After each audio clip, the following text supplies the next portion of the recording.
Assalamualaikum warahmatullahi wabarakatuh. Alhamdulillah rabbil alamin. Ananda, berjumpa lagi kita dalam pelajaran IPS kelas 8 semester 1. Materi selanjutnya yaitu kita akan membahas mengenai bentuk-bentuk kerjasama di bidang sosial, politik, budaya, pendidikan, dan perkembangannya. Pada pelajaran sebelumnya kita telah membahas mengenai kerjasama, faktor pendorong, dan faktor penghambat kerjasama antar negara-negara yang berada dalam kawasan Asia Tenggara. Interaksi atau kerjasama antar negara ASEAN semakin berkembang seiring dengan munculnya berbagai kebutuhan setiap negara anggota, baik itu kebutuhan di bidang sosial, politik, ekonomi, maupun bidang-bidang lainnya, menuntut suatu negara untuk berperan aktif melakukan kerjasama antar negara. Kerjasama terkadang menimbulkan permasalahan karena mungkin masing-masing negara untuk mendapatkan keinginan atau kepentingan nasionalnya yang berbeda dengan negara lain. Maka perlunya organisasi internasional yang berguna untuk mengatasi dan meminimalisasi masalah yang dapat ditimbulkan dari interaksi antar negara dalam berbagai bidang. Sekarang kita bahas bentuk-bentuk kerjasama. Yang pertama, bentuk kerjasama di bidang sosial dan budaya. Kerjasama di bidang sosial yaitu bertujuan agar terciptanya kerukunan dan kemajuan bersama. Setiap negara anggota ASEAN diminta untuk berperan aktif dan ikut serta dalam upaya kerjasama guna mendukung kesejahteraan negaranya sendiri. Untuk kerjasama di bidang sosial dan budaya ini dilaksanakan oleh Komite on Social Development yang disingkat dengan COSD. Ada beberapa bentuk kerjasama di bidang sosial negara-negara anggota ASEAN, antara lain ada bidang pembangunan sosial dengan menekankan kesejahteraan golongan berpendapatan rendah, perluasan kesempatan kerja, serta pembayaran upah yang wajar. Kemudian ada lagi kerjasama yang membantu kepada kaum wanita dan pemuda dalam usaha-usaha pembangunan.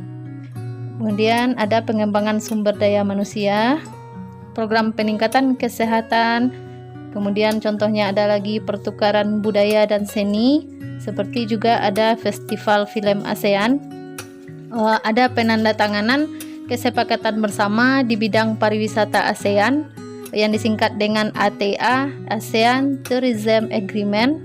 Kemudian ada juga itu penyelenggaraan pesta olahraga 2 tahun sekali melalui SEA Games. Yang kedua, bidang kerjasama di bidang politik dan keamanan.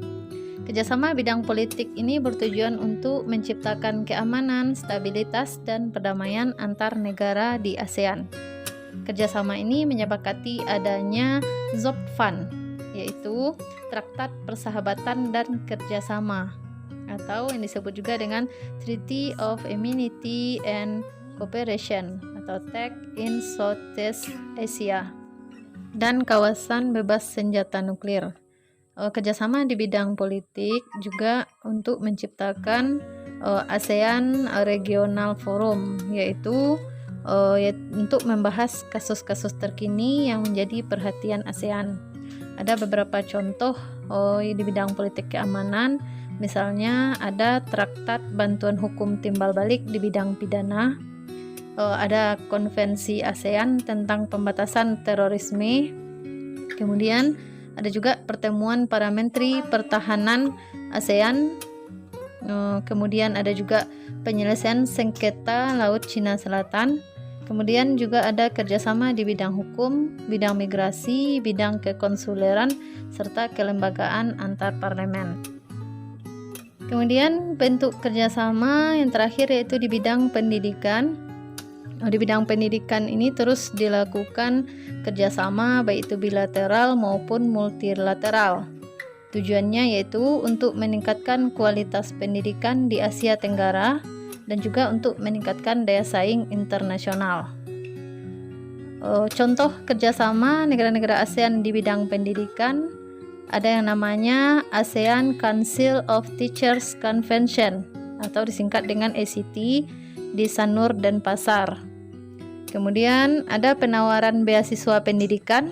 Contohnya, Singapura memberi beasiswa latihan pengelolaan jasa pelabuhan udara, kesehatan, dan keselamatan dalam kerja industri, komunikasi bahari, dan sebagainya.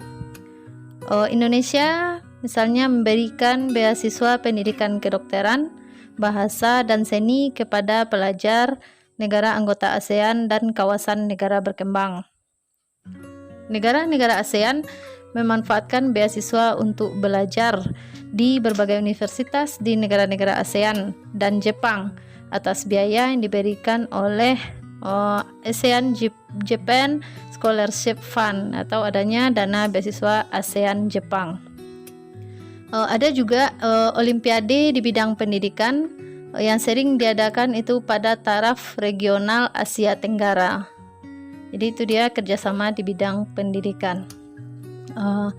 Baik Ananda, jadi seperti yang Ibu jelaskan tadi, bentuk-bentuk kerjasama.